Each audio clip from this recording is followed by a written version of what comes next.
Bonjour à tous et à toutes, c'est Négor, on se retrouve pour une nouvelle vidéo. On va cette fois-ci... Alors non, je vais commencer depuis le début. J'ai changé d'alimentation, comme vous voyez là. À la base, j'avais une Corsair 650 watts VS. J'ai changé pour cette alimentation-là. Quand je l'ai acheté, j'ai fait une vidéo déballage. Je l'ai installé dans le boîtier aussi, tout en vidéo, tout ça. Enfin, j'ai enlevé l'autre et je l'ai réinstallé, donc tout en vidéo. Le problème, c'est que là, on voit pas en fait, mais là, ici...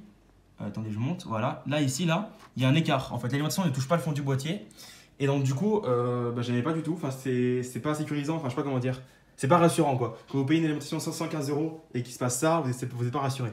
Donc, j'ai dû acheter un nouveau boîtier. Et on va aujourd'hui le monter. Et pour faire une vidéo de qualité, j'ai acheté un trépied, un support pour téléphone. Donc, c'est la boîte qui est là, mais il est là. Tac, avec l'éclairage fait maison, là. Donc voilà, donc on va faire une petite vidéo sur ça, on va dire. Donc d'abord, je vais vous parler un petit peu de tout ce que je vais faire en fait, tout ce que je vais installer d'abord. Donc du trépied, du support pour téléphone. J'ai acheté une boîte à outils de précision. Je n'ai même pas déballé, vous voyez, encore le plastique.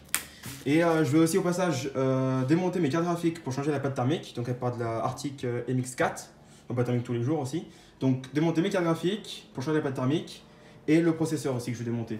Les barrettes de RAM, je sais pas trop, je regarderai, mais je pense qu'elles sont collées, donc je vais peut-être pas le faire. Et donc du coup, on va démonter tout ça. Bonjour le contre-jour. On va démonter tout le boîtier, changer les pâtes thermiques, tout ça. Et ensuite, on va monter toute la config qui est là dans mon nouveau boîtier que vous verrez après, je vais pas le dire tout de suite. Et voilà, je vais commencer tout de suite par le trépied du coup, on va dire. Donc le trépied en fait, c'est un, du coup, tout Amazon, hein, tout est Amazon, vous aurez tout lien dans la description. C'est un Ravelli.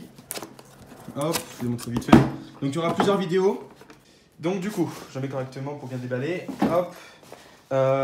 Du coup, le trépied arrive dans cette housse-là. Bon, le trépied, il est utilisé derrière. Il est posé pour la vidéo suivante, enfin pour la suite des vidéos. Donc on a une housse déjà. Ça, c'est bien, c'est pratique.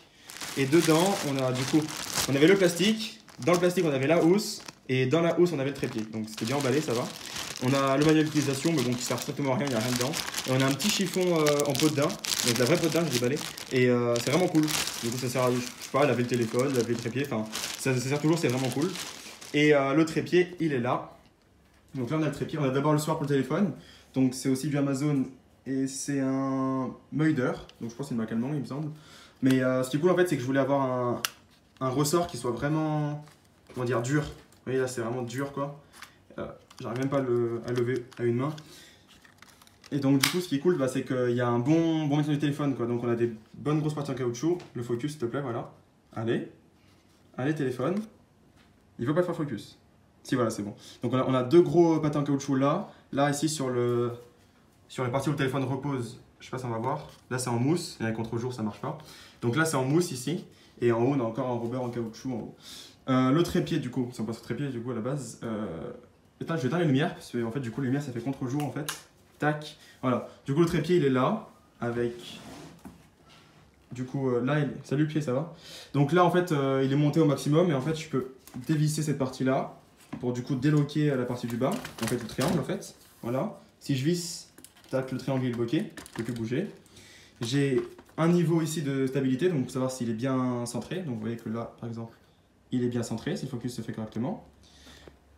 Il ne veut pas se faire focus, c'est pas grave. On a une poignée, une bonne poignée ici bien solide pour pouvoir le porter, donc si on veut le prendre à la main, quoi. Bon, je vais pas le faire parce que c'est déplié. Bonjour le pouf. On a ici une manivelle, donc ça c'est vraiment pour les flemmards par contre. Je vais dévisser cette partie-là. Hop, c'est vraiment pour les flemmards ça. Attendez, si j'y arrive. Tac, ça sert à ça. Bon là, voilà. Donc ça sert à monter cette partie-là, comme ça. Voilà, au lieu de le faire, c'est pas un... Pardon, mon doigt. C'est pas un simple tube qui monte à la main, comme ça, vous voyez, quand on le monte comme ça, bref. Là, c'est juste une manivelle, enfin c'est une manivelle plutôt. Et je trouve ça beaucoup... C'est pas beaucoup mieux en fait, hein, ça change pas grand-chose en vrai. Mais c'est marrant d'avoir ça en fait, d'avoir fait ça en fait. Donc là, j'avais posé le trépied face avec la lumière, tout ça machin bien correctement, je vais devoir tout refaire, c'est cool. Et voilà, et puis après c'est un trépied normal, donc on a ici une vis pour pouvoir le faire tourner sur lui-même, faire des plans smooth. On a là, tac, la vis permet de le faire pivoter à la verticale, horizontale du coup, là l'horizontale. Ça, non, horizontale, verticale du coup, la verticale. Mais là aussi on a un autre qui est vertical, du coup je sais pas trop c'est quoi. C'est plutôt axe X, Y, et là c'est Z quoi du coup. Enfin bref, voilà, ça c'était pour le trépied. On va faire aussi vite fait le déballage de la caisse à outils. Enfin la boîte à outils. Tac. L'alimentation, du coup, bah, je fais pas de vidéo dessus. Je voulais en faire une en fait, mais bon, il y a plein de vidéos qui en font déjà beaucoup mieux que moi. Mais ce qu'il faut savoir, c'est que Tom Hardware, bah, je mettrai le lien dans la description, a fait un test, en fait, un comparatif de plein d'alimentations. Et c'est cette alimentation-là, celle-ci, qui est sortie meilleure, enfin pas dans les meilleures. La première, c'était la Corsair AMX, je crois, ou un truc comme ça, 1600i. Donc c'est l'alimentation la plus haute en wattage, donc 1200 watts, Platinum. Et celle-là, c'était la deuxième, en fait, dans la liste. Donc il y avait la 1600 et la 550 RM. Donc du coup, je fais bah.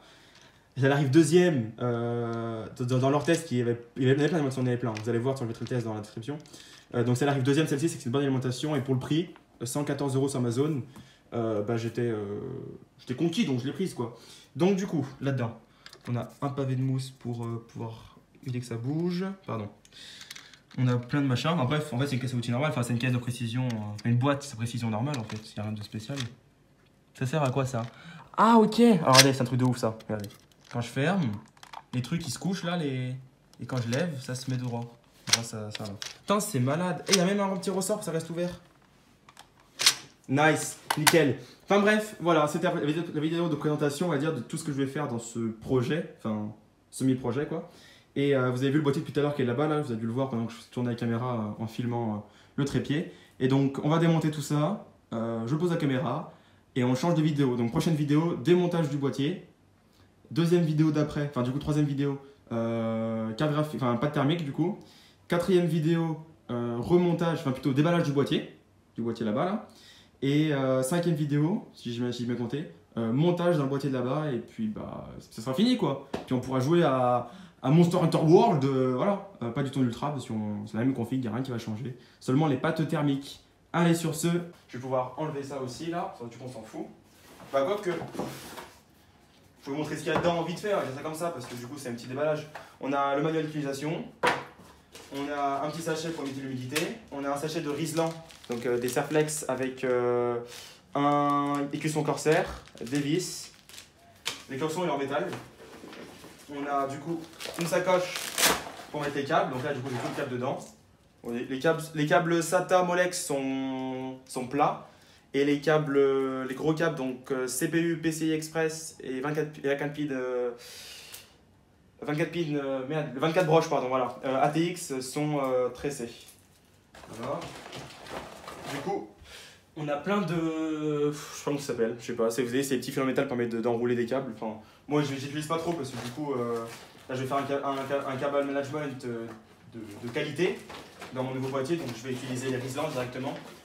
Et l'alimentation était dans cette mousse là.